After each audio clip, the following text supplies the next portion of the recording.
ir atkal nākušā sezona klāt medībām, un izjūt no tā, ir tādā lielā vīzijā mēs varam paskatīties uz notikumiem, kas notikuši. Ir medību likums pieņemts mums, un tādi noteikumi vēl apskatīt tādā nelielā procesā, un arī var redzams, ka sabiedrībai viedoklis ir palicis tāds negatīvs pret medniekiem.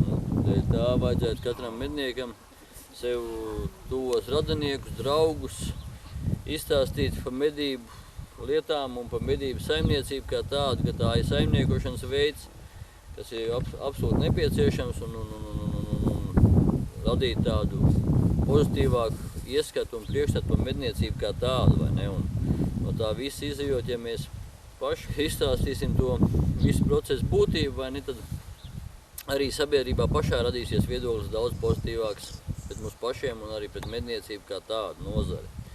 Un dotā momentā ir tā, kad ir visādas diskusijas par medībām, kad ir gaidas medības, daudz pozitīvāks nekā dzinēja medības, un kad dzinēja medībās tur neko nevar izprast, protams, un saprast, un selektīvi neko atmedīt, tad arī piedāvājam tādu medību veidu, un kas arī Latvijā ļoti ienāca tad iekšā dotā momentā, kas ir saucamās traucēšanas medības, kad mednieki tiek sasēdināti lielos medību objektos, vairākās vietās, galvenokārt uz pārējām, kur dzīvnieki vairāk pārvietojās un tiek traucēts, pat bez medību suņiem, vienkārši tāpat traucēt.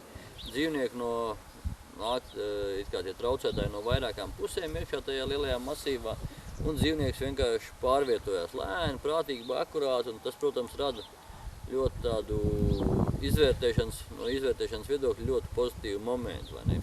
Ka var saprast, kas tur iet, kāds tas dzīvnieks ir, gan vecumu viņi, gan arī trofejas kvalitāti, vai ne? Un tādas dotā momentā medības piedāvājam mēs jums, kur tiek taisni uz meža cūkām, vai ne, kur tika medīti meža cūku sivēni, un arī ļoti lieli meža cūku kuiļi, vai ne? Un kuiļi nomedīt tādi kārtīgi, tas jau tāds, ļoti prestižs trofeju un ļoti liels gandarījums, ka tāds tiek nomedīts. Tāpēc skatieties, vērtējiet un vislabākiem novēlējumiem tieši jums.